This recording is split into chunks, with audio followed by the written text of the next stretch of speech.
দীর্ঘ অপেক্ষার পর অবশেষে রাওয়ালপিন্ডিতে ক্রিকেট স্টেডিয়ামে শুরু হয়েছে বাংলাদেশ ও পাকিস্তানের মধ্যকার দুই টেস্টের সিরিজের প্রথম টেস্ট। বিশ্ব টেস্ট সিরিজের অংশ এই সিরিজ দলের জন্য খুবই গুরুত্বপূর্ণ। শুধু দলগতভাবে গুরুত্বপূর্ণ নয়, বরং বেশ কিছু ক্রিকেট তারকার জন্য এই টেস্ট হতে পারে মাইলফলক ছোঁয়ার মুহূর্ত, যার মধ্যে রয়েছে বাংলাদেশের দুই তারকা ক্রিকেটার মুশফিকুর রহিম ও তাইজুল ইসলাম। দুজনের সামনেই ব্যক্তিগত মাইলফলক অর্জনের দারুণ সুযোগ রয়েছে, কিন্তু কোন মাইলফলক, কোন রেকর্ড করতে চলেছেন এই দুই ক্রিকেট সুপারস্টার? এ বিষয়ে বিস্তারিত নিয়ে কেটিভি ক্রিকেট চ্যানেলের সাথে আছি আমি মাহমুদ রহমান সিয়াম। আন্তর্জাতিক ক্রিকেটে 15,000 রানের মাইলফলক স্পর্শ করার জন্য মুশফিকুর রহিমের প্রয়োজন মাত্র 32 রান। তামিম ইকবালের পর দ্বিতীয় বাংলাদেশি ব্যাটসম্যান হিসেবে এই বিরল কৃতিত্ব অর্জন করবেন তিনি। অন্যদিকে টেস্ট ক্রিকেটে 200 উইকেটের মাইলফলক ছুঁতে স্পিনার তাইজুল ইসলামের দরকার মাত্র 5 উইকেট, আর সেটি হলেই সাকিব আল হাসানের পর দ্বিতীয় বাংলাদেশি বোলার হিসেবে এই কৃতিত্ব অর্জন করবেন তিনি।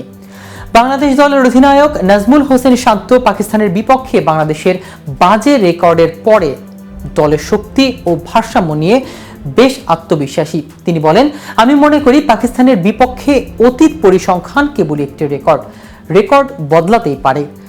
আমাদের দল খুব ভারসাম্যপূর্ণ এবং আমরা বিশ্বাস করি যে এবার আমরা বিশেষ কিছু করতে পারবো। বাংলাদেশের এই সফর দলটির জন্য যেমন গুরুত্বপূর্ণ, তেমনি মুশফিক ও তাইজুলের মাইলফলক স্পর্শ করার সম্ভাবনাও দলের মধ্যে রোমাঞ্চকর সৃষ্টি করেছে। তাদের এই ব্যক্তিগত অর্জন শুধু তাদের ক্যারিয়ারে নয়, বরং বাংলাদেশের ক্রিকেটের জন্য এক বিশেষ অধ্যায় হয়ে থাকবে। উল্লেখ্য, টেস্টে 2001 সালে প্রথম মুখোমুখি হয়েছিল এই দুই দল। মুখোমুখি লড়াইয়ে এগিয়ে পাকিস্তান 13 টেস্টের 12টি জিতেছিল তারা, একটি ড্র হয়। পাকিস্তানের বিপক্ষে বাংলাদেশের সর্বোচ্চ স্কোর 555। এই রেকর্ডটি হয় 2015 সালের খুলনাতে। একই টেস্ট পাকিস্তানের সর্বোচ্চ স্কোর 628। দেশটির বিপক্ষে বাংলাদেশের সর্বনিম্ন স্কোর 87 2021 সালের মিরপুরে। পাকিস্তানের সর্বনিম্ন স্কোর 175 2003 সালের মুলতানে। পাকিস্তানের বিপক্ষে টেস্টে বাংলাদেশের সবচেয়ে বেশি 22টি উইকেট ও 116 রানের বিনিময়ে 7 উইকেট নিয়ে সেরা বোলিং তাইজুল ইসলামের। এদিকে আগামী অক্টোবরে নারী টি-20 বিশ্বকাপ হওয়ার কথা ছিল বাংলাদেশের, কিন্তু দেশের অস্থিতিশীল পরিস্থিতিতে সংযুক্ত আরব আমিরাতে টুর্নামেন্টটি আয়োজন করা হবে বলে মঙ্গলবার জানিয়েছে আইসিসি।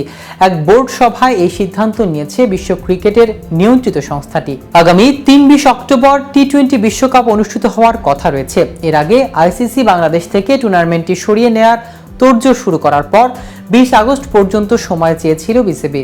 এর আগ পর্যন্ত বিসিবি থেকে বাংলাদেশে এই টি-20 বিশ্বকাপ আয়োজনের আশ্বাস দেওয়া হচ্ছিল।